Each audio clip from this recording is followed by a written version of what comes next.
Hey, what's up, guys? Welcome back to Good for the Soul. This is episode number 16. In this episode, I sit down with Clint Radovich. He is a Judo black belt, Jiu-Jitsu black belt. He's been in the Northwest community of Jiu-Jitsu, Judo for a long time.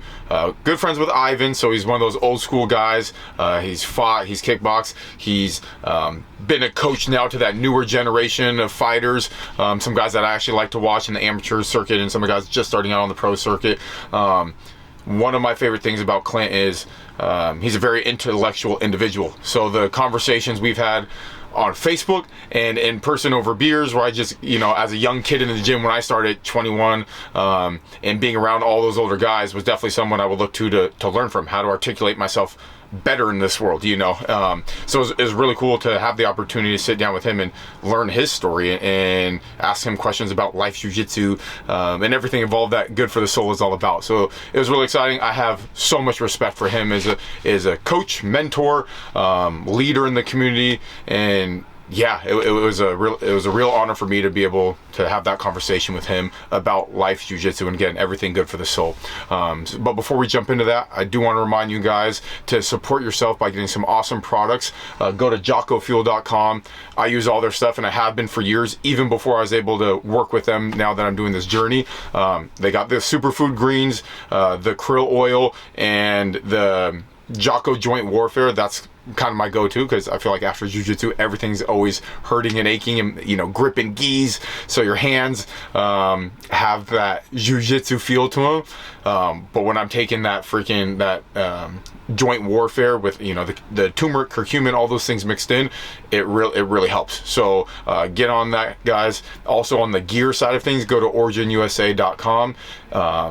Gis, rash guards, jeans, the boots, shirts, everything, right? And it's all American made. So from dirt to shirt, the cotton's grown in America, fabric's woven in America. It's amazing. Their products are awesome. I've had the first pair of jeans they made about 5 years-ish ago. I still have them, right? They're a great pair of jeans.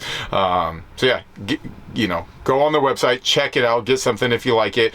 Put in Good for the Soul, all one word, all spelled out, Good for the Soul at checkout. Get yourself 10% off and go support yourself. And without further ado, let's jump into episode number 16 with Clint Radovich.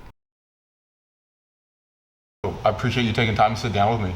It means a lot. You're one of the members in the community that's highly respected. I have high respect for you for your skills, but over the years of conversations that we've had about life in general, jiu-jitsu, martial arts, you have a phenomenal way of articulating things, so it means a lot to me that you're willing to take the time out of your day to sit down with me and talk Thanks, jiu-jitsu. I'm honored to be here. Yeah, I appreciate it. So starting off, where did you find your love for jiu-jitsu? Gosh, I think like everyone my age, I found like the initial attraction to just like watching that first UFC back in the day. But my kind of personal love for the sport developed over time. I was a wrestler. I actually went into Judo more before I went into BJJ. Okay. But the first time I really like heard about it and got an opportunity to go train in a class was when I was in college, and I met this dude that was in the weight room. He was on the ball team, and we're having one of those like karate, what beats what discussions. Yeah. And I was like, I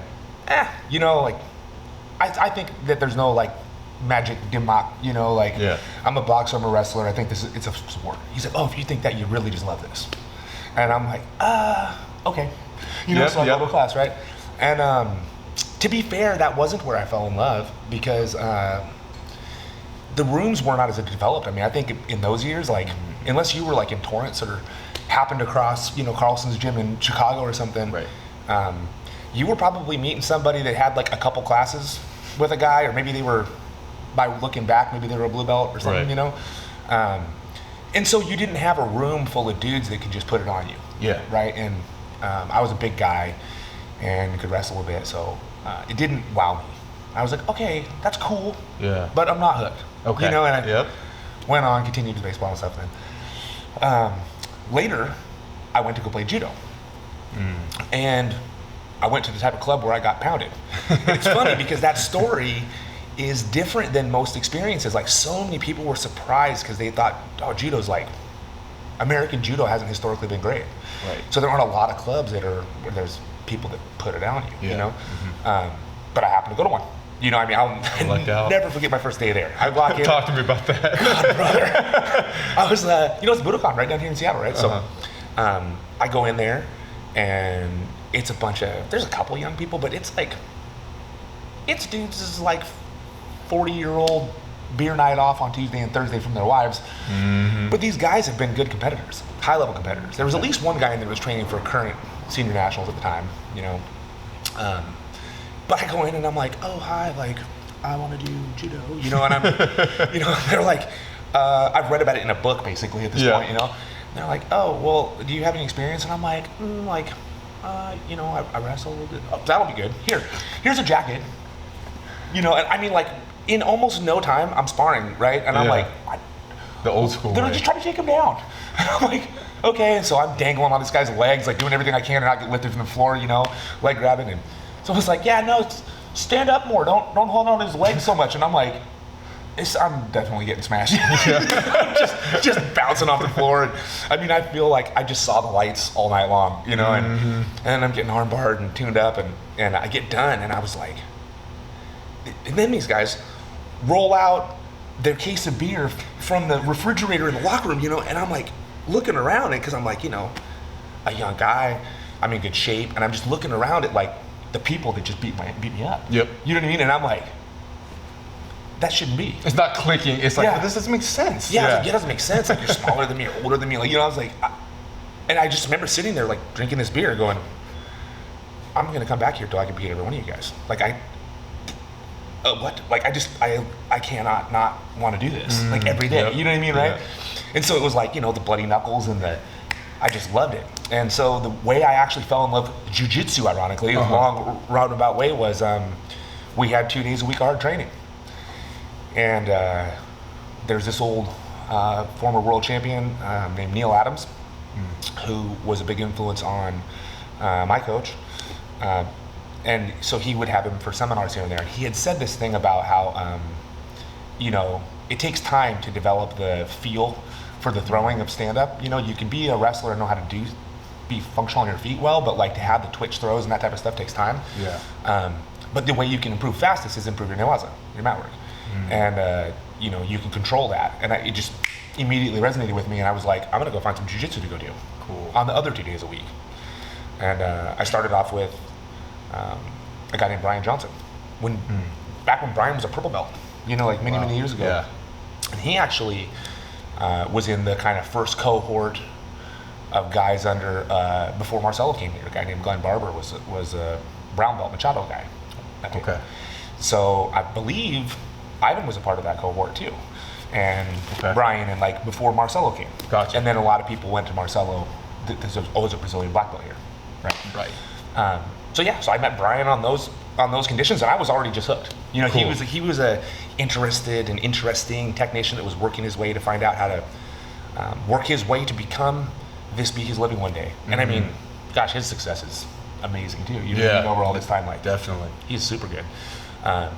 So yeah, I mean, and I was hooked. I was like, this is the business. I love that. Yeah. Maybe going back one step further, again, the goal being just to draw people into jiu-jitsu or the combat sports world, maybe understanding what attracted you even to wrestling. Like, how did you make that first step into a room of something new, uncomfortable? You know, what was that feeling like? And can you explain that to people who maybe don't understand that? I mean, my stories on some of that might not attract people. Yeah. And I share this with students all the time. I'm not sharing. Please. But like, because I'm just that type of guy. Right. Like, that's just a reality for me. You know, like my original attraction to wrestling was I didn't want to do basketball. And the reason I didn't want to do basketball was because, I mean, like my school had such good basketball teams. Like, it was insane. So I was like, you know, a captain on a baseball team, and you know, I was a good football player. Like, I had those attributes worked for me, you know what I mean? But, you know, we had like a 7'2" center and a 6'11" and a 6'10" forwards, and I mean, it was just like, I was like, well, this is kind of team. What am I going to be, like the ninth guy that fouls somebody sometimes? You know what I mean? Everybody was a D1 basketball player, you know. So I was like, I'm not going to play basketball. Right. So I swam. Okay. And I was like, this is cool, great conditioning, just get ready for baseball, which is what it was really about, you know. But I was like, it wasn't the best thing. That was a funny sport, but it was more like what you got turned away from. Yeah. You know, I did like pretty good in my first year, and you know, because I could jump off the blocks all right and turn fast and things like that, you know. But then I was like, oh, I'm gonna go to like club and get better, you know. And like there they like evaluate you like they do track athletes, you know. And the guy's like, you know, like you got like a lot of drag in your lower half to be like fly stroker, and like you kind of push water like a tugboat to be a freestyle. You can jump, so you're gonna be all right at this level. But what is it you're trying to do? And I was like, what? Right. not the reaction you were expecting. Yeah. Every other sport, they're like, oh yeah, this will be great. You know what I mean? And that one, I was like, they're like, you're medium. You know what I mean?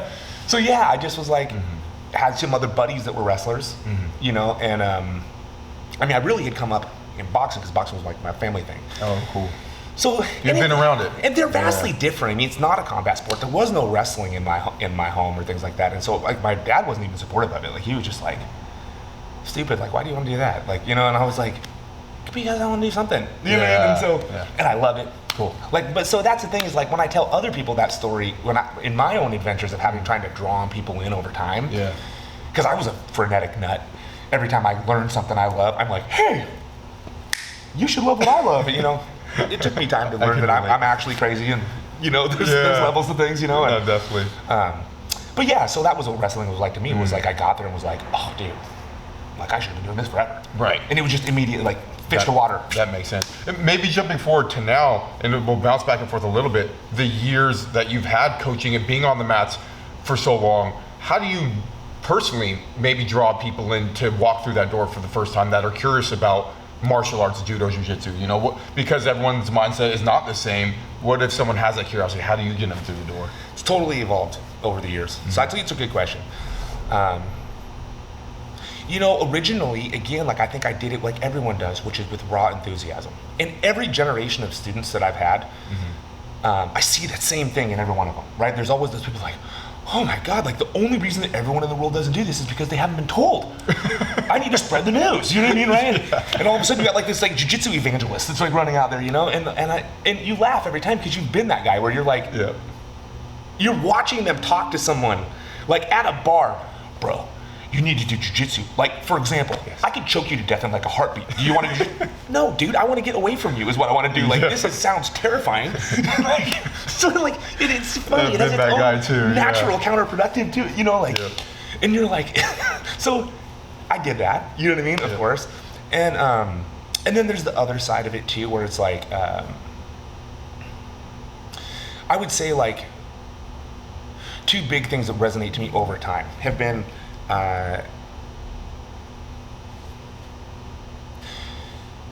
it's not about getting people in the door necessarily, and I really drew on this from Marcelo in a lot of ways, because when I dove in with Marcelo, I already kind of had a following of fighters, and I was in that scene more, and so he was the guy that was like, you know, you're always going to get people that are like you to follow you, you know, like, because they're just your little homies. Correct. Right, and it's cool, you're being a leader to them, and that's beneficial, and it's probably even helpful to bring some wayward kids around and do all this stuff, but, you know, to have a bigger voice than that, you know, and I appreciate him investing in me as a person too, and seeing that I do have a bigger voice than that, you know, was like, you got to see a bigger picture, and take a step back, and you can't be like soliciting a student. And I mean, it's never been a business for me, so I never have been. Right.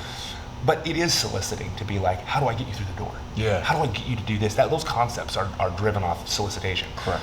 And, you know, not shared in these terms, but shared in, you know, mentorship by Marcelo. I see a guy that is like, I want to give a thing that is consistent and honest. It's maybe the biggest difference that I've seen between him and almost any other school that I've ever been a part of is his unwaveringness in just delivering Marcelo. He specifically delivers Marcelo, and you don't have to like it, but he knows the only people that will stay do.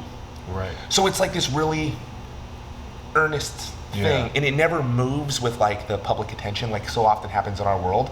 In fact, I remember making a speech about that at his gym at one point when I was coaching a ton there, and just speaking to people because I could feel them want to move the needle. Like everyone wants to have their democratic voice in this thing that they do, right? And I was like, you don't.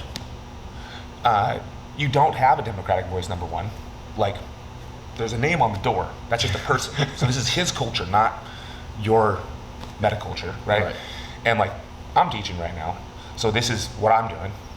And you actually are buying yourself a time outside of where we have a politics and a negotiation, you know, about everything. You're actually paying to go away from that for an hour or an hour and a half, and or you're not, and have a good night. Right. Those are the options. And so, you know, to me, like, it's less about getting people in the door and getting people to stay. When people love a thing, I want to feed the thing that they love. More so than like figure out how I can water down my approach to fighting or jiu-jitsu or tactics or techniques such that every single person can want to like get a little bit of it. Instead, to be honest with myself, how broad is my voice? At what point am I starting to dilute? Stop there, right? And be consistent. Right? Offer a product. And at the end of the day, I think that's where I've seen real consistency. I mean, there's such a consistency in the path of the students that I've had over time, just as far as their life path, what they do with their careers. You know, they take on a lifestyle. Those are the answer for me. It's about retainage more so than get them through the Well, and that's a great point. I think we know this saying, hey, the blue belt blues, right? So talking about retention, what are some of the reasons why you think that happens, and maybe how can we stop that from happening, again, to your point of retention? There's a lot of pieces in there. I mean, number one, you cannot stop the fact that life changes. And different people do things for different reasons. So I think, you know, to a degree, like one way, you know, is to be very narrow. If you become very, very narrow with what you put out, you'll probably get really deep roots. Right? So you'll get 4 students that are lifers. You know what I mean? You'll be Funakoshi gets his Masoyama. Well, you know what I mean? Like, you know, and he's a bad example because Funakoshi obviously spread probably, you know, right? You know, anyone you know the name of 100 years later spread really widely. But so, you know, depth is easier to get the narrower your focus. But gosh, man, I mean, you've shaped a life if you take a blue belt. You look at somebody that goes, at least what I call blue belt, you know what I mean? That's changing over time too. But from my perspective, that person's come a long ways. Like, they might be ready to go get married and get on with their life, and their wife might not want this to do, and that's okay. You know, there's other things. They need to go get invested in their kids' little league and you know, whatever else is going on in life. So I think like leaving people a fluid in and out path, like avoiding the cultishness that can also occur, you know, in a team, like this is do or die. Is it for everybody? No, it's not. It's not do or die for everybody. Not that level of it. No, I totally understand. You bring up the concept, hey, as they start to widen out and dilute maybe your teachings to attract more people, I guess one thing I consider is to society the benefits of more people training. So is there maybe a net positive for maybe different programs to try and dilute it to a more common denominator so that more people in society can have the benefits that we love so much about jiu-jitsu? I mean, what was your philosophical conceptualization of that be? It's happening, right? I mean, it's happening just simply because of the you know, Western business model. So we don't have to do much to work for that. It works for itself, right? Ask Taekwondo in America. You know what I mean, right? Ask any other product.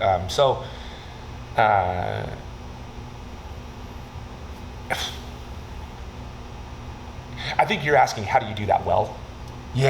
Right? Is what I'm hearing. And like, I don't know that we have any good answers.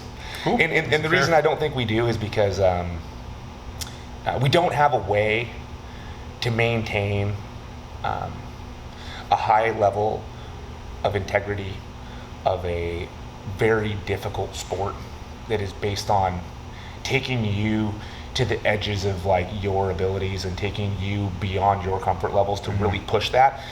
That very statement is like in direct contrast to getting a lot of people to go do it. Right. No, so fair. like, you know, wrestling in America, there's no money. Right? There's no money. And so wrestlers are nails. But wrestlers are tough people. And there's a lot of people in wrestling, you know, that come from places of abuse, that come from like, that are overcoming and battling. And that there's some reasons that everybody that's like got a really great life doesn't just be like, let me go wrestle with like that savage guy. Yeah. I'm not saying it doesn't happen. I'm just Right. saying that's not like an everyday thing, you know? Right. And MMA, from the culture I come from in it, was rough. Not everyone wanted to do that. And even jiu-jitsu was rough, you know, to a degree. And like, you know, when you start standardizing, one example that works really well is standardizing belt processes. I don't think it's bad. I think that's probably one of the most effective ways to gain followership, size, without necessarily diluting, without necessarily making it worse, right? Because, you know, I mean, I don't know, what did it take me 22 years to get a black belt, right? I was beating plenty of black belts a long time before that, right? Right. And I was probably as good of a grappler as I was ever going to be long before I got a black belt. You know, so that type of stuff pushes a lot of people away. You know what I mean? Sometimes it didn't me, because I was just a dog that was going to be there anyway. Right. You know, just loved it, and I loved it, right? And even the stupid sandbag stuff, I don't mind being purple belt to beats up a black belt. That's good with me. You know what I mean? Like, for my feelings. You know, For sure. But it's kind of not valuable, you know, and it's not evolved. Right. And so like, I think that some of that, like having some standardization where you're like, not necessarily like 6 months to a belt per se, but like, what are these techniques? What does it take to do this? What does it take to do that? Yeah. Allow an academic to be accomplished and allow a competitor to be accomplished on different metrics. No, that's a great answer.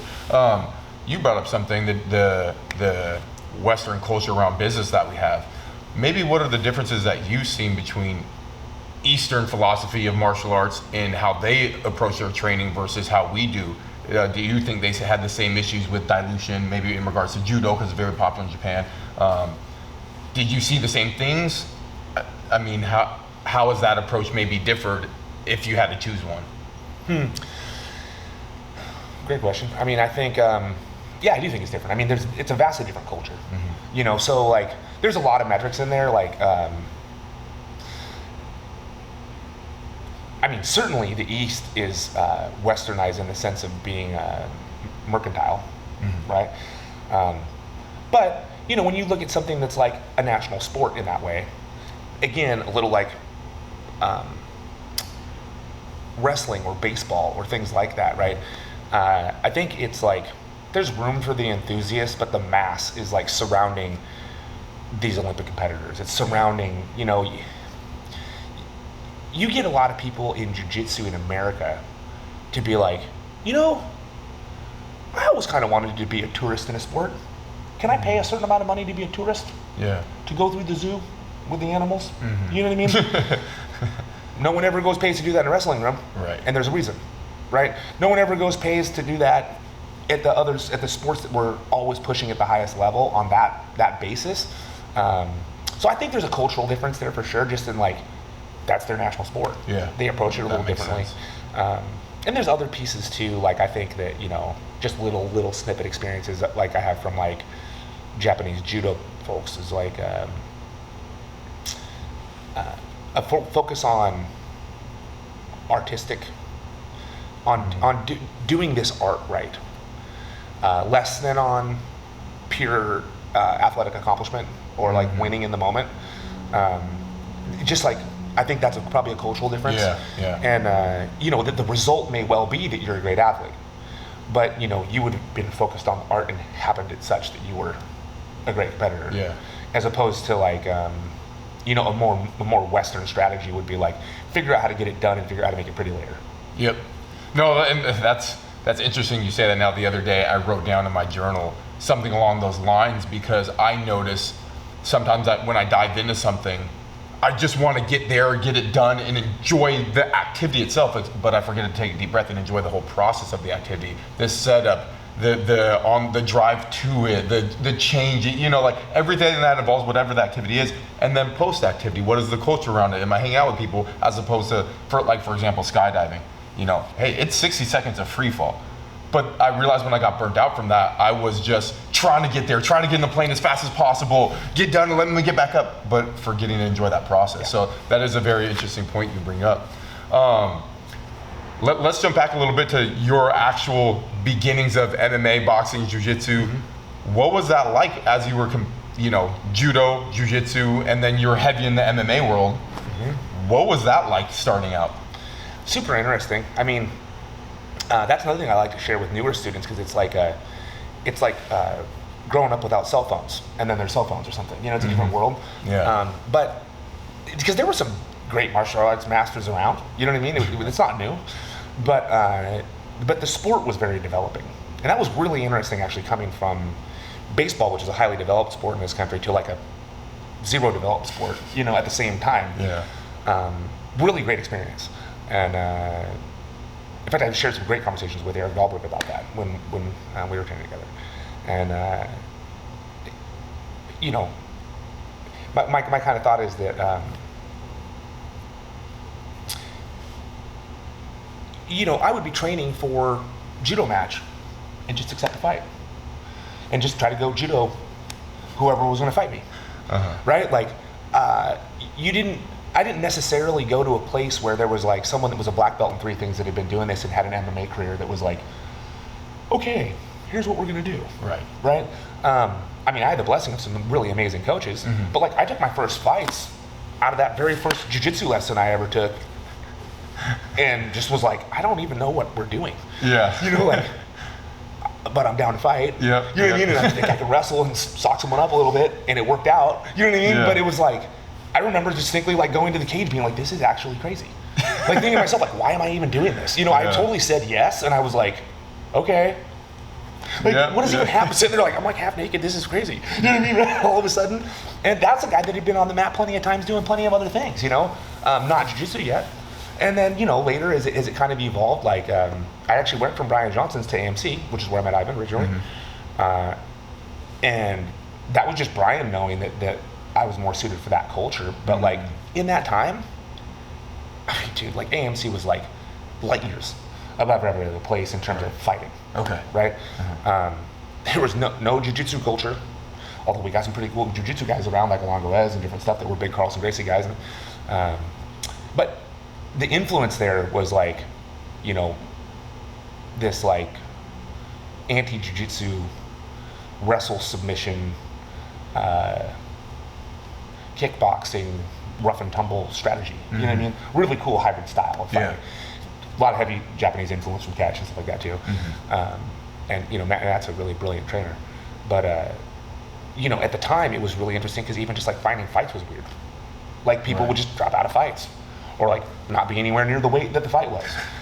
Or like there wasn't even a commission and then Matt made one or something. I mean, it was just like, it was very, very odd, and those was like, there would just be, Dennis would just set up a cage at a bar and fight. The Wild Wild West of MMA days. Yeah, it was like super, super whack. Where you're like, so we're in Yakima. And just like, you're just gonna do this now. And when you look back at it, I mean, geez, you're around like legends of the sport. Mm-hmm. People who are like Hall of Famers now. I mean, you can look at it from the same point. Like when I look at that and I remember how wacky it felt at the time, and then I sit there today and look at like who were my influences, where I'm like, okay, so, my first sparring sessions were, my very first MMA sparring session was on like about my second day at AMC with Josh, Matt Hume, Josh Barnett, okay. Matt Hume, Roman Royberg, Ivan Salivary, Maurice Smith, and myself were in the thing. In the ring. Oh, rough first, second day. Oh my God. Dude, it was hilarious. What? And I'd been brought there by this guy named Paul Gardner. Who was like, listen, I like met this judo guy at this jiu-jitsu place. It's gonna be great. He's gonna want to fight here. And I'm like, this seems absolutely crazy, but whatever. Yeah. And you don't even know who these people are in your head, right? Right. I mean, Josh is like my first round. Like, I remember being like, okay. And he's kind of like standing there like, just, like don't hit the kid first, you know what I mean? And I'm like, and he's like, no, bam, bam, bam, bam. And I like grab Josh's leg that's this big around, He shoves my head between his legs and like power bombs me, punt kicks me, and I'm like, and people are like, get up, dude. I'm like, oh my God. But again, I was like, this is absolutely what I want to do. Like I'm coming back tomorrow, you know what I mean? This is the best. But yeah, all the experiences to me, like the hardest experiences were by far in the gym. I mean, you got like world champions all the time. Right. And it took me many, many years to realize what I was getting compared to what I could have gotten. I mean, I got the opportunity to, train my kickboxing idol, Maurice, who was also my kickboxing coach for like a decade, and that guy trains you like a personal trainer because he's either your friend or he's not really teaching you. Yep. And he just like adopts you. You know what I mean, right? Which is crazy. That's like just having someone just pour from the fountain into you, where and you don't even know what you're getting, To have me, ask me to train him to go fight my former judo idol, Hidehiko Yoshida, in Japan, which I got to join him for, you know what I mean, wow. Like I was just stupefied. Like I'm shaking hands with Yoshida, multiple Olympic gold medalist. Let's get him 5 more. Maurice, and I'm just standing right here. What is going on? Japan. Like, that's wild. So yeah, I mean, it was such a wild array or range of things. I got to coach on a Ultimate Fighter like tough show, competitor to that. It was a Bellator thing with Maurice, Frank Shamrock, Randy Couture. Neil Melanson. That's amazing. Yeah, so it's like, those things were, it seems so much more like you're just there with these people that are very human. Because it's not a developed sport where all these guys have Derek Jeter money. Right. And Did you, we know who they are now, what it became, where the sport of MMA is. Did you know then that you were living in the moment? Did you have any grasp of who you were around or anything like that? Kind of. Not really, no. Not in terms of like where the sport were going. I don't think I cared about that part. Right. Like I never cared about any of whether it would be cool. I'd probably have a lot more pictures of cool stuff if I did. I was one of those guys who was just living in these things. But no, I didn't. Contrarily, I totally knew what I was getting in terms of like physical training and real coaches because I know what high-level athletics is, and that was a thing that the martial arts have developed over time. Is high-level athletics too? Like they're not doing like combine camps like football is, and they're not at that point yet. Right. They're getting there. You know what I mean? Getting there, yep. But at that point, it was leagues away from it. But you could tell. You got a guy like Maurice that'll like have a conversation with the rest of the room while he's just easily, boxing the ears of Ivan, who's a current contender in the UFC. You know what I mean? And you're like, okay, like there's a level. Yep. I can see what you can do. Yep. You're not a normal human being. Cool. Yeah. And that's wild. Josh is like the same way, where you're just like, okay, like, I know where I fit into the world and who I'm a problem for, and you got a guy that can just do pro wrestling moves on you like it's a joke. Yeah. All night. Yeah. And you're like, so you understood at least the skill level that was in that room and who these guys were then. Yeah, that's wild. And there's plenty of them you've never heard of that were great. You may have heard of them because of our small circle. Yep. But guys like Roman. Roman was a monster. Yep. And there's plenty of guys on a couch somewhere that put it right to you. Oh yeah. You know what I mean? And that's the thing that is also maybe I think that might be lost on the younger generation to some degree. People now think if they haven't heard of him or didn't see him on YouTube. I've seen that happen with Maurice all the time, where people just disconnect. They're like, "Who's that guy?" Like, so have I, unfortunately. Yeah. Worry about who you are. No, that is interesting, and that's why I love this community, and I feel blessed to have come up under Ivan and met you guys, because I was very early on realized, wow, like John Danaher talks about, hey, the gym killers, right? They may not have fought in the UFC, but they were the guys who were beating up at the guys fighting in the UFC. So it's very interesting to be around all you guys at such a young age. For my own fanfare and our friends and family who may watch this, talk to me about meeting Ivan for the first time and how your guys' relationship developed over the years, training partners, friends, and what was that like? Super cool. Ivan is just like this really friendly guy. Like, the thing I always say about Ivan is the most common thing I ever hear from others about Ivan is, oh, do you know Ivan Salaberry? He's my best friend. like everybody in their head is Ivan's best friend. You know what I mean, right? And whether they're doing that to make themselves feel cool or just because he's that cool, he's just this really like welcoming soul. You know what I mean? So he was one of the first really warm welcomes that I had at AMC. Like, and I don't even remember if that was like maybe day 2. He might have been like, I don't know, like, you didn't cry when we beat you up. You know what I mean? Like, see you tomorrow. I mean, I don't know. Like, I don't know where I ever made a click for him, but he was a welcoming guy. And I remember early on he would be like, always call me for a round. You know, when he wanted to roll with me or something, fight me or whatever, he'd be like, Judo, come here. Right? Because I was kind of the judo guy. Yeah. And we would always have a good time, you know. And then, you know, I mean, I actually left AMC when a lot of other people did at the same time. You know, gyms have their waxing and waning periods. Like, Josh, I think, was going to move to Japan and do some more pro wrestling or whatever. And Ivan had left and had a little conflict there, and decided to go. And so he was in the middle of training camp, and to fight Tony Freakman, I believe. Okay. And another one of our mutual buddies from outside of that scene, Rob, had a fight coming too. And so I was training with both of those guys, and they both went over to ring sports, and I was like, okay. And so, you know, like, there had been some period in there where we could become buddies before that happened, you know, where it was like, we didn't really travel, you know, but like, we knew each other's girlfriends a little bit or something, you know what I mean? And like, went out for beers here and there. Just because I was like the kind of, still had that kid energy. Is what I was feeling at that time, you know? I mean, there was all sorts of funny bonding moments. I mean, I remember when Ivan was in work release and coming out to train, he had certain days he could train at an old Gracie Baja gym out in Ballard. So I would always go there to train with him and get work, and I think we got a little bit more personally close there and had a little more variety of like connections with our interpersonal life and chances to talk more about things. And we we got in a row out at some club on First Avenue, you know, a couple years after that. And so just all these little pieces that kind of put together different steps with me and him and Roman and our little crew of people. So yeah, that relationship just kind of like really built super organically. And it was one of those things where it was like, I don't know how many years went by or something, and we were buddies, and then we just turned around and we're like really good friends. Yeah. And we were like together all the time, you know? That's the best. And when he was when we were all training at Ring Sports before Eric left there and made Demon, and Ivan came out here to build this place, you know, I helped build the place with him. You know what I mean? And that's awesome. We did some of the work on it with him and trained some of the first classes. I mean, I think I was the first coach here not named Ivan.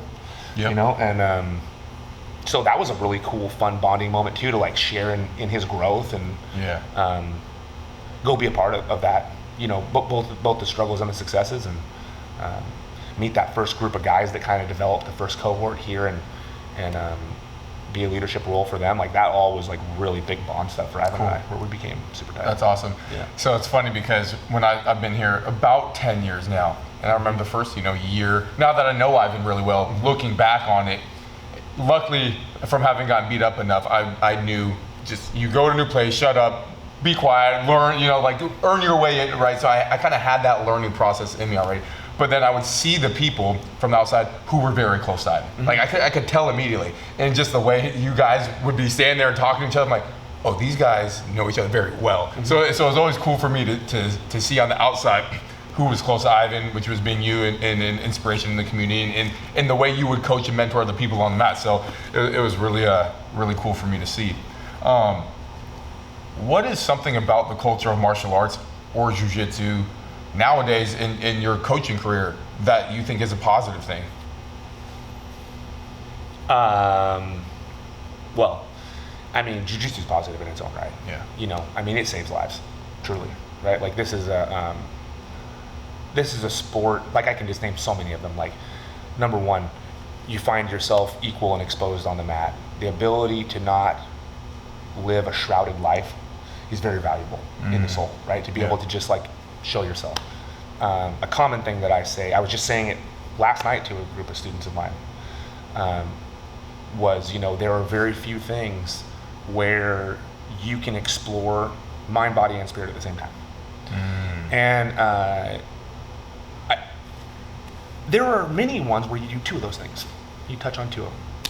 The lesson that we learn about don't touch from young age, right? Because we're kids, we're just we touch, we tussle, we like everything's okay, you know. We say sorry if it hurts, we just work it out, you know.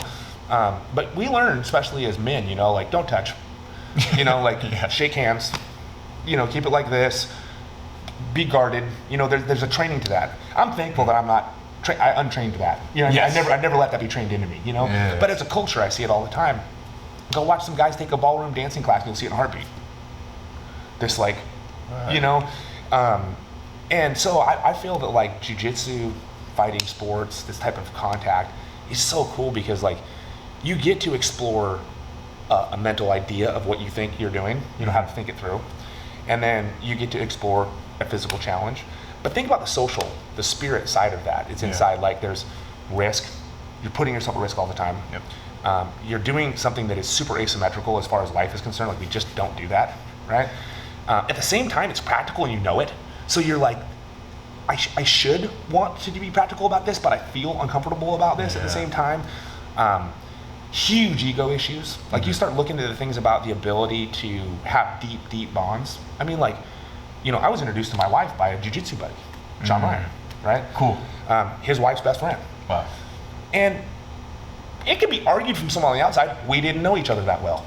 But he advocated very much like this really simple thing. Like, look, I know you when I've experienced success and failure with you in touching you and feeling you go through it. Like, how do you work, you know? I could definitely relate that to my experiences with my close brothers like Ivan and stuff, you know, that were competitive matches, you know, where you bring each other up, you know what I mean, as you work together. So like that whole dance is a miracle worker. It's a hard miracle worker. Yes. You know, it takes time, you have to invest, you have to submit to it and all that stuff. But to me, the one biggest pinnacle, 100 and 110%, is there are very, very few things where you get to undergo a mental, physical, and spiritual challenge at the same time. Wow, that's great. How do you, because you brought up, and because I think this is an infinite conversation because there's so many ways to try to explain it to people who haven't experienced it, you know, grappled, trained together before. That thing you were talking about that you and Sean Ryan had, maybe you didn't know each other outside of the mat super well, but how do you explain that understanding that you and I have had because we've grappled together? Why is that? What about human psychology or, you know, bonding makes that a real thing? I think it's visceral experience. And that's what I'm getting at about that dance of that trifecta, right? Like, we can figure out to have respect for each other's intelligence if we just show each other some intellectual thing that we can do, right? It's real easy, but it's bereft of everything else. I don't know if you're a good person. I don't know what your character is like or anything like that, you know? We can see some character things. We can see, like, how do you treat women? Are you respectful? Are you a bully from here? Right. But I also don't know what side of yourself you're showing at this moment and how much that might differ if you were different conditions, you know what I mean? Like, and when we go start putting our hands on each other, and again, think about this, man, someone's gonna win and someone's gonna lose, right? And they're not gonna get hurt doing it. I mean, that's one of my favorite, I mean, probably, you know what I mean? That's one of my favorite things to look. I mean, I've seen those kids that come in here that are like, I mean, one of my first true like cohort students from this gym was Jay. And he was a nut. That guy was a effing nut, you know? But like, he did not understand that someone could beat the crap out of you and have no hard feelings about it. And that you aren't going to be like, I'm going to kill this guy, that you're going to just be tired. You know what I mean? And it's going to be fine. And then we're going to come back tomorrow. You know what I mean? Like, I mean, his first day, he literally called me out, you know, in the back of the room. He told me, I was like, hey, who's that guy? Who's that faggy looking dude back there? Oh, no. And I was like, hey, Rado, come here. And he was like, this guy wants to spar you. I was like, okay, let's get it. But we became friends like that moment. Cool. And you can't become friends that moment when you're standing that far apart in your social context without such a weird, it was like a plug-in, you know, like Matrix. Now do we hear each other? Yes. You know what I mean? Like, we're on the same level. And it didn't make me be like, not respect him, like, oh yeah, I beat your ass. No. It was that whole thing of like, oh, you're a set of ears that's gonna hear my kind of voice. I got it. Cool. You know what I mean? And I think that that's like the same on every level. When you see, how does someone tap? You and I talked about it about a certain someone, you know, before that I've seen that negative. Right? Where it's like, I can tell. Yeah. I can tell when you're placing your Napoleon complex on others. I can tell when you're roughing people up for no good reason. And even when you know that you're good, or you know that you have those things, then it's like, I see that character thing. Yeah. And I feel it when we touch each other, because I feel you change your energy. Because it comes through those three things you're talking about. Yeah. I'm touching you. Absolutely. Man, that's funny you bring that up, that moment you had with Jay, because I've seen it twice in person now.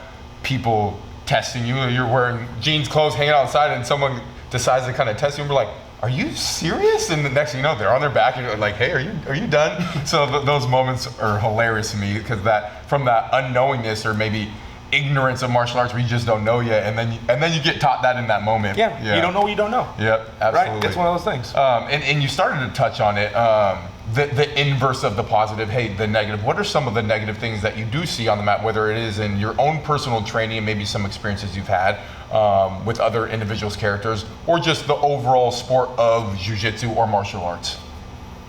Reframe that for me again. We talked about some of the benefits and positives. What are some of the negatives? Negatives. How about this? Every single shit cuts both ways is an old saying, right? Mm-hmm. You know what I mean? It's the other side of the same coin, other side of the same blade. It's one thing that this can build a lot of self-esteem, but mishandled, it easily builds egos, right? And so you can become the that person that's like, I don't want to fight now. You know what I mean? Now I'm gonna go out and really be an abusive piece of shit. Yeah. Right? And it happens. You know what I mean? We've seen this across the board forever, right? Like in anything that starts contacting kids or coaching or building those type of relationships, abuse shows up at some point, right? We saw it with gymnastics, we've seen it with soccer, we've seen it with softball, we've seen it with everything, daycares. You know what I mean? It doesn't matter. At some point you start having enough interfaces where people have an odd power delta. You know what I mean? And like, so, with great power comes great responsibility. But those type of things too, like that culture is that's one thing I do think tends to be missed in the West strategically with the monetary business model. Okay. Is a customer is a customer. Let me keep this customer. Let me work this out. Let me not sharpen the blade, right? Where at least the more philosophical side would be like, well, not like, oh, I'm not going to teach you how to fight because you'll misuse it, but much more along the lines of like, this is for family. Mm-hmm. This is for a brotherhood. Like the first step is join the family.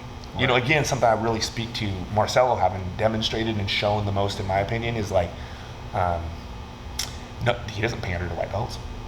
Is it because you're low white belt?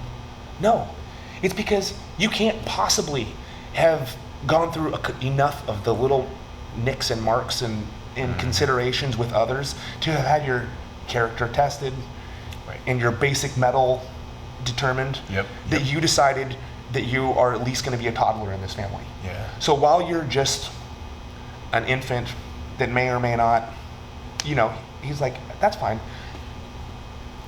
I'm looking right past. Yep. You know what I mean? This is just a thing that's in motion and you're deciding if to climb on the boat. You climb on the boat, then the family starts. Cool. And then it's still a cultivation. Yep. Forever. Yeah, oh yeah. You know what I mean? Right? Like there's a cultivation that's going on, and so, and at some point that becomes a partnership. Mm-hmm. Because partnerships are cultivated too. Yes. Right? At some point you, it won't be very long and I'll have probably give my first student a black belt. You know what I mean? That won't be long. And our relationships change. Absolutely. Piece by piece, you know what I mean? Like, and more, it's not like it happens overnight. Like, okay, now you're my brother. Yep. You know how it is. Like, yes, it's been, your and my relationship is a good example too. Like over time, and more and more and more, you went from being like, let me watch these people that are doing this thing, right? To like, I want to get engaged in conversations with that guy. I want to be a brother. I want to be right there. Mm-hmm. You know what I mean? We'll walk together. You know what I mean? Like, let's go. All of those are key and important elements. I know I'm speaking back to positives because that's where my mind works. I love it. But the negative is the inverse. Yep. Is the no, I did this for money. No, I have an ego about power. No, that's it. Is there a way that you may explain to an individual, or that you've seen on the mats, that as that starts to come up, people walking through the mats and they do want to get on that boat with us and learn about this world of martial arts and jiu-jitsu, that they can see that and keep that down so that it does, so they can continue this journey? How do you coach someone through that? Meeting them where they're at. It's tough, right? But I think it becomes, it's like anything, like a preacher. At some point, it becomes a test of your regularity, right? The only thing you can ever do is mentor right actions in front of people, right? Like, you know, from my perspective, the most powerful person in the history that I know of is Jesus, right? Which, going far from a deistic story, just looking at a dude that walked around, as the story says, being about it. Yeah. Might be the single most powerful thing you ever heard in history. You're kind of like, really? Yeah. Right. Like, what if there was some guy that were just telling the truth all the time, whether it was good for him or not? Yeah. You know what I mean? Being about it in public, really, really being the right thing in front of others, despite criticism, despite whatever, not for anyone else's view, but for what was right, all the way until costing that person's other life, right? But unwavering. That's like immense, right? Nobody does that. You know what I mean? You can't do that, you know? For sure. But it's an example of what I'm talking about in that sense of like, your ability, the more influential you become, we see it in politics all the time, the more influential you become, the more there's a test for cracks in your character that will become much bigger because you're looked at and you're a viewed person, and people not only follow you but criticize you and dig into those wounds. And so I think, like, to be fair, the way you coach around it is by understanding your bandwidth, keeping your eyes to eyes with people, right? Like, let's make sure we still are knowing each other's character and culture, keeping it high level enough. Like, gosh, some of this book's already been written. We don't have to go rewrite everything, right? Like, there's high level commandment style behavior patterns that we all call ourselves to ethically. So keeping those in your gym. You know, one that I've used that I like, that's not perfect, but just works for me, is the hierarchical structure, right? I don't believe it's hierarchical. I view it like this. I always hold the higher rank responsible for what happened, as long as the lower rank is always submissive to the higher rank. And that way, we can have a really easy leadership control all the time, right? Like, if something went wrong, that's the leader's fault. Correct.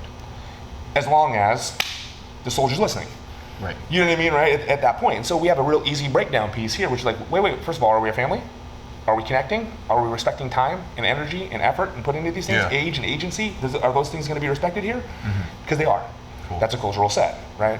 And then next, are you being a good leader? Right? Okay. Like, make sure that you're respectable. Cool. And that's an easy piece. I love that. As you're going through your journey, because now you're a mentor and coach to many, including myself, who are your mentors and coaches in that you kind of learned from at the time? Well, I mean, in a lot of the things we've talked about today, Marcelo. You know, man, I really got what I asked for with him, in the sense that that's a funny story in its own right. I mean, I'll go high levels real fast. My grandpa was a big one. He was the one who taught me how to box, right? Great character, man. He taught me how to do violence, I'd say, in a lot of ways, right? But like, in defense of what's right, he was a really stalwart guy that way. So I was a huge influence for me in fighting sports. I had some influence in wrestling coaches, but mostly in like tactics from them, not necessarily this other side. I always had a really good, deep respect for Matt's Hume's. He is such a upright guy. You know, and like he's very unabashed about that, and I really always respected that. It's easy. I didn't get necessarily like the. What do you mean by upright? Like, he's about his character. That guy is about his character. Okay. Yeah. He's very straightforward. You know what I mean? He's a guy that looks you in the eyes and you know for sure. Gotcha. In my opinion, you know? So yeah, I really think that's super cool. But in terms of like coaching, you know, or like how I interface others, I mean, even in my business life, I think like Marcelo had one of the hugest effects on me as far as like levels of leadership. Right? Like, you know, I probably came to him as like a team captain type leader, like a performer, right? But, you know, he definitely taught me, you know, the other sides, like reproducing myself, honestly reproducing myself? Like, am I making another like me? Yeah. Or am I just like, you know, being the leader of the team in the moment? Right. You know? And, you know, and honestly, the next level, even things like we're talking about now, would be like to influence others who might want to be doing the same thing is like that next level. Yeah. And I have taken that as a huge takeaway into work. And one of the most special things about it, and why it's kind of a long-winded answer too, was like, you know, I got brought to Marcelo. I mean, I ironically got all my belts because of Marcelo anyway, even when I wasn't his student. I mean, when I was with Brian, I beat one of his blue belts, and he made Brian give me a blue belt. And then, you know, then I, piece by piece, you know, and I got my purple belt from his kind of prodigal student, Eric Dahlberg. But, you know, piece by piece, I never was like Marcelo's student, right? And there were two cliques here, right? Like Marcelo was the jiu-jitsu side, and AMC was the wrestle fight style of this culture, but we all had fighters, you know? And, you know, I met this guy named Chris Davis, who's a Marcelo black belt through and through, you know, like a guy, he's exactly a jiu-jitsu fighter. Like he's a guy that some dude starts landing some punches on and gets on top of and then finds out that they're in a triangle choke. Like over and over again. You know what I mean? At a pro level. And so I met him one time and we had a good match and we were about the same weight and we were great training partners for each other because we kind of came from other worlds, you know? And so we had this really cool, I mean, I could go on about that relationship, it was great. And Chris was like, you just have to go train with Marcelo. And like, I mean, it like rounds out your whole martial arts career. Like, it was just what you should do, you know? And I was like, okay, you know, and he brings me over there, right? And that was that. And for a while, there's still a weird culture. It takes time. It took time for me to earn Marcelo's trust, you know? Like a lot. Yeah. And it speaks to that same thing about culture. He was like, I want to know if you're on the family. Yeah. Like, I know, I see you. You know, I see how you roll, that's fine. But like, I need to know. And it took a long time, and for me. And I think that's part of not that it was like hard to earn trust from Marcelo, but I think he knew that I have some kind of like influence and leadership qualities. And so he was like, I don't want to onboard any influencer that isn't on the team. That makes sense. And so it took a while, but I remember specifically before we really even got that part, I asked him, I was like, Marcelo, what I'm really here for, like, I like the technique and I like what we're doing, it's great, I'm getting better at jiu-jitsu. But, like, I want to learn, you're a master coach, you're a master trainer. You know, I want to learn the maestri. I don't want to learn, you know, it's just another armbar. I'm only going to learn so many more of those in my life, right? You know, for me, at this point. And he really did. He really invested in me in that, and it's changed everything about how I approach leadership and, you know, the formation of a team and all that type of stuff. You started talking about a little bit how it's influenced even in your business life. What are some of the benefits, maybe high-level benefits for people who are curious about jiu-jitsu, martial arts, that affect you not just on the mats, but in the outside world? You know, we spend most of our time out there. We spend maybe a couple hours a day, if we're lucky, at the gym. You know, what are some of those benefits? You know, I mean, there's such easy ones, right? Yeah. Like that thing I've talked about a couple times about being unshrouded, right? You know, in front of others and really exposing yourself to that kind of like three-pronged mind, body, soul effect publicly in front of others. It simply makes you better, right? Like, it would be very hard for you to become rattled at work when you may have been a person that was rattled before. Okay. Right? It makes it easier for you to accept criticism because you're facing honesty about what you are and aren't good at and things that you're terrible at all the time. Yeah. Right? And you're seeing that you can overcome them, so it gives you hope, right? Those are all valuable things that carry over. The ones I was reflecting on that, like, I was probably past a lot of those developmental points. I had already gotten a lot of those benefits at the time of some of these leadership changes. So for me, other high-level ones were like, again, broadening my perspective, remaining principled, you know, remembering the fundamentals, right? Like remembering my blessings, remembering the things that like what Marcelo said one time. He was like, there's things that you might not have learned because you already could do them. Like, you were born an athlete. So, but you still did them. So you have to know what they are and talk about them, right? Yeah. So it helped me to meet someone else where I wasn't before, right? And you can extrapolate that to everything, right? That's your choice. But like, to go back to a workplace where I'm like, do I know how you're feeling? Shit, I don't. Yeah. I don't know. It's weird because there's this dude at jiu-jitsu that's got nothing to do with my life at all that I like know about their kids and their wife and how they're feeling, and like, and I can literally sense that dude, you know what I mean, right? I know what their character level is like, I know all these things, and I work with you and like trust my livelihood around you and stuff like that. And I'm not going to trade strangles with you for us to get to know that, but I can know that I want to walk that path with you, and that I want us to walk together, and that I want you to feel that I have your back, like my people feel that I know for sure, right? To know for sure someone has your back that's never actually had to have your back, that's an experience. Oh yeah. But you're like, no, I swear, I know for sure. Yep. You know what I mean? Like that type of feeling. So you can go create that in other areas of your life where you're like, yeah, man, I stand up for what's right. We will. Cool. You know? No, that's great. To some of the fun stuff, what is your game and why is it your game? Like tactical jiu-jitsu style? Yeah. Oh. Yeah, well, that's fun. What's my game? I'm really kind of an old wrestle fucker.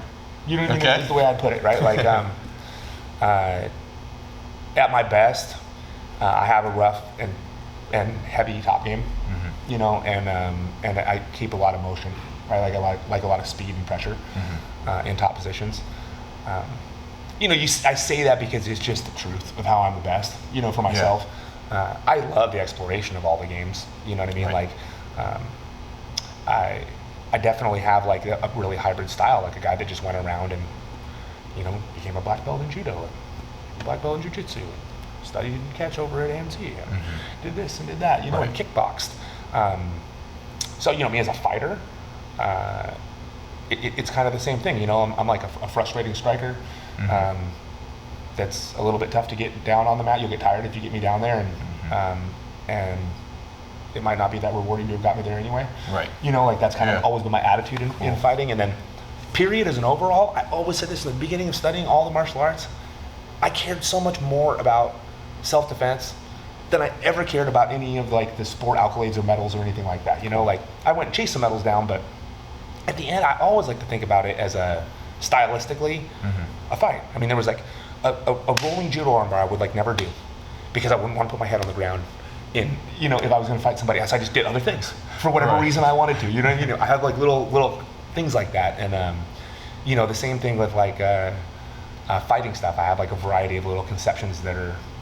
I want to be able to be effective in a sport fight in a way that I would be effective in a fist fight. Cool. So that was always my strategy. No, I love that approach. In the times I've taken classes from you over the years, it's always come through in your style of coaching, and it's great because especially in the strictly jiu-jitsu world, you forget that. Like I've paid for that lesson of forgetting. Oh, in a real fight, like, oh wait, this isn't a jiu-jitsu on the mats. This is concrete. This is different. So I've always appreciated that approach of, hey, when you are training, you have to think about those things, and that's such a good one too. Like a rolling Kimura is fun to do. It's cool to hit in the mats. You're never doing it anywhere else outside the gym. So. I don't want to. That's for sure. That's great. What would your training partner say your most go-to submission is? Oh, it's probably an armbar. Okay. Yeah, I think like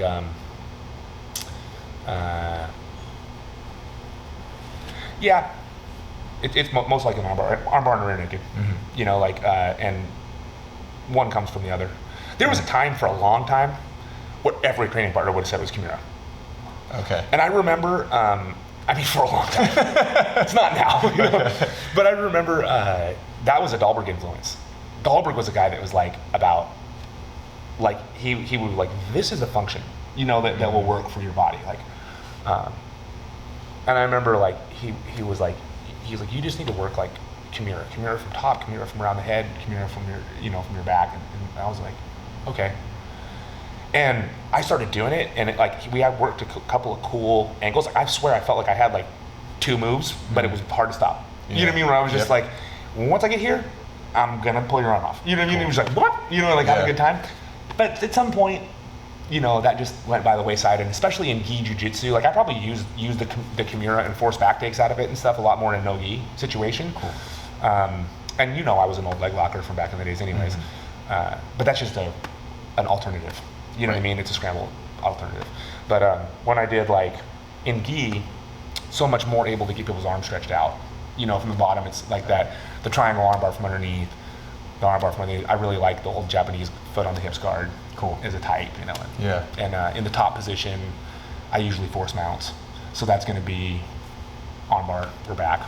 Yeah. I remember I think every time we've trained, being on bar, I'm like, damn, this is horrific right now. I'm learning what true pressure and control means, so those lessons were good. Yeah, I should have asked you. You're my training partner. What is my favorite thing? Yeah, but I would have said being smashed because that's what it felt like. What does the way or being on the path mean to you? Interesting question. I think that gets to that lifestyle comment, to the lifestyle comments from before. You know, at the end of the day, you're only going to live in a competitive sense so long, or maybe none, right? Some people never compete. Your body's always going to wane, you know, wax and wane, that's its reality, right?